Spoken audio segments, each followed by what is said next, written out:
This agreement will not work. No way. We will bring it down. Why won't it work? Because this is not a proper agreement. This is an agreement where they are selling us out and betraying us with the blood of the martyrs. Hours after the Lebanon-Israel peace deal, fresh unrest erupted across the streets of Beirut. Crowds chanted, "We will bring it down," as anger over the agreement echoed through the capital. Hezbollah flags, motorcades, and furious demonstrations quickly took over parts of Beirut. Hopes for peace gave way to scenes of smoke, flames, and open defiance on the streets.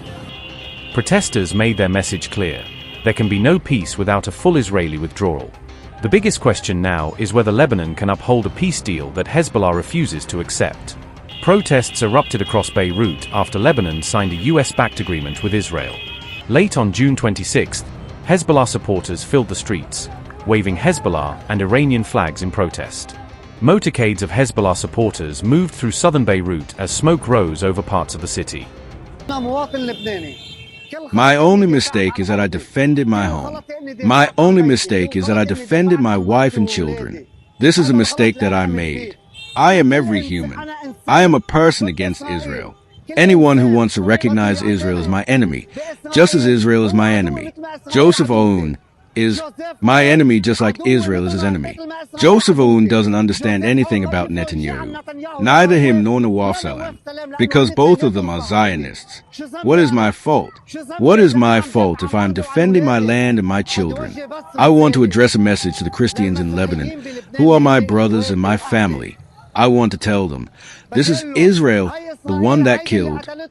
This is the one that crucified Jesus Christ for you, whom you believe is God, just as I believe he is a messenger. It is okay. You are supposed to stand with us. Not to say we want to go and live in Tel Aviv and open an embassy in the heart of Akrofi when the one targeting you is Zionist.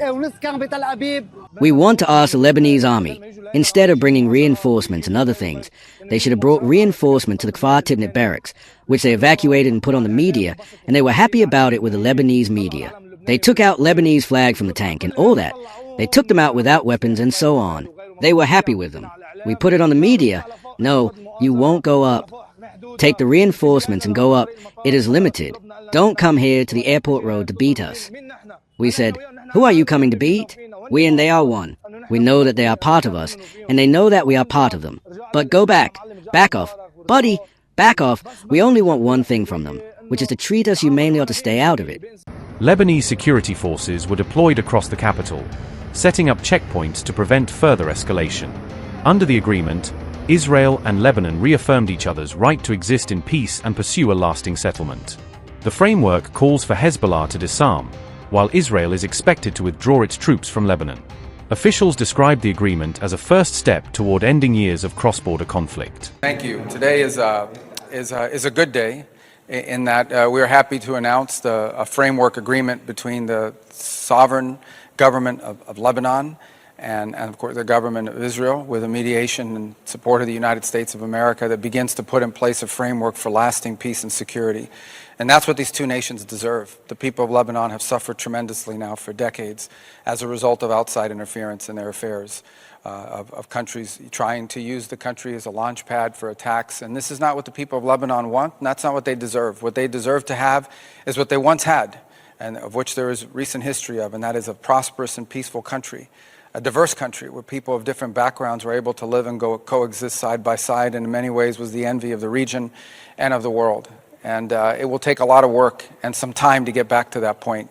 But we believe today is the first step in that journey. And the first step is sometimes the hardest step, but it's the one we're taking together today. Obviously, the people of Israel deserve to live in peace and security. The people of northern Israel in particular, who have been targeted repeatedly by terrorist attacks launched from the territory of Lebanon, but not by the Lebanese people, not by the Lebanese government, but by an outside actor who has sought to use that territory to target innocent civilians who have been unable to live in these places for a long time. Every time a siren goes off, you have to stop your schoolwork, you have to wake up, you have to stop going to work, and you have to run into a bunker or a basement and protect yourself. So as I said today, as I've told all the parties here today, it's the beginning of the beginning. There's a lot of work ahead. We don't in any way underestimate the difficulty of the task ahead, but we understand the importance of it, how vital it is. And we are honored to have played a part in bringing this together. I want to specifically recognize all of the representatives here from both sides. The ambassador from Lebanon to the United States is a phenomenal ambassador who I've known for a while, we even share a common background here in the United States, coming from we have a Florida ties, and so we're very grateful for all the work she's put in. Obviously, Ambassador Leiter and his team and the work they've done here today. Everyone, all the team that you see assembled here today, including the support we got from the Department of War in these conversations. Our ambassador to Lebanon has done a great job, and we're so honored he's here with us today. And our team here, led by Dan Holler, our counselor, our team here at the State Department, did a phenomenal job. If people want to see the value of professional diplomatic work and of diplomacy, that's what the team here has put together, and I'm very proud of what we've done here at this department in bringing this about. As I said, today is the first step. This first step sometimes is the hardest one, but it's an important one and the one we've taken together. And we're very grateful that this has come about and that the timing is such that all of you could cover it and report it back.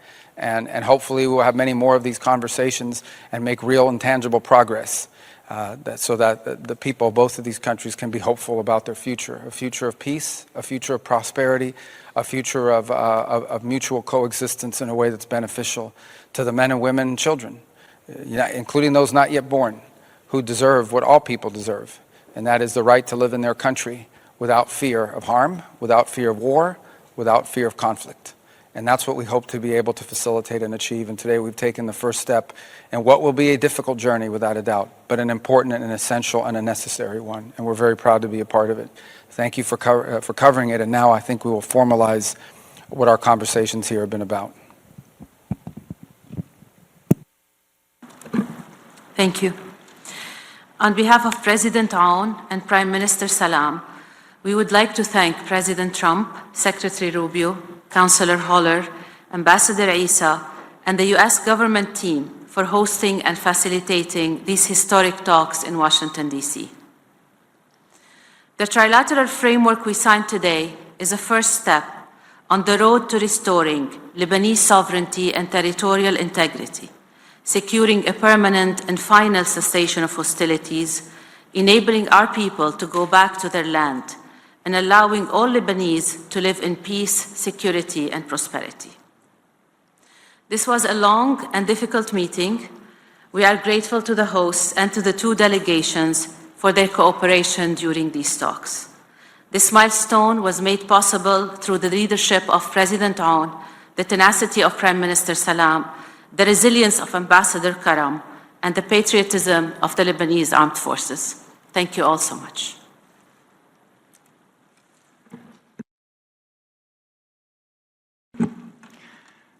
Your Excellencies, Ambassadors, Mr. Secretary, I want to first express my appreciation to Secretary Rubio and his incredible team. Under his leadership, we've advanced President Trump's vision of peace and security, of peace through strength. We've advanced a historical and important process forward.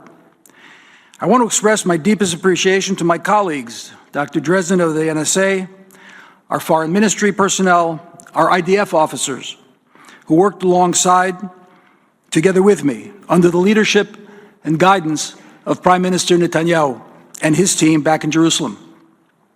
I also want to thank Her Excellency, Ambassador Hamadeh, for being a very tough negotiator. You and your team set an example for patriotism to your country. You fight like a lioness, Miss Ambassador. In my opening remarks 4 days ago, I expressed concern that this train was running off the tracks, that Iran and its proxies wanted a train wreck. Well, with a lot of hard work under your leadership, Dan, together with Secretary Rubio and his entire staff, indefatigable team, we've put the train back on the tracks, and it's running in the right direction. Final destination? Peace between our two countries. Real peace, where both countries will live in security, where Israel's and Lebanon's sovereignty will be respected, honored, and protected.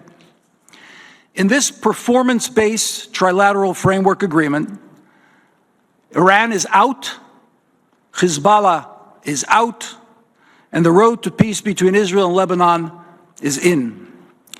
This would not have been possible without the resilience of the people of Israel, and especially the residents of our northern Galilee, who have remained resolute in the face of Hezbollah terror.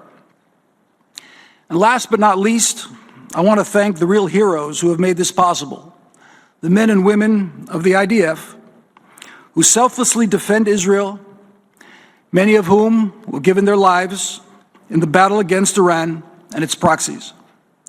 I thank God for the privilege of representing the people of Israel and to sign this document on their behalf. This week's Torah portion, the Bible portion, in synagogues all across the world, tells of a false prophet by the name of Balaam, who came to curse but ended up blessing. May we together turn the curses of war into blessings of peace. God bless Israel. May God bless Lebanon. May God bless the United States of America and all those who pursue peace. Thank you. Hezbollah has flatly rejected the agreement, saying it will not cooperate with its implementation. The group insists Israel must complete a full withdrawal from southern Lebanon before any deal can move forward. Hezbollah MP Hassan Fadler warned the government could risk civil conflict if it tries to enforce the agreement. Hezbollah and its allies view the deal as a major concession that overwhelmingly favors Israel. Critics argue the framework could give Israel greater freedom to operate inside disputed areas of Lebanon. With protests spreading and Hezbollah refusing to back down, the future of the peace agreement remains highly uncertain.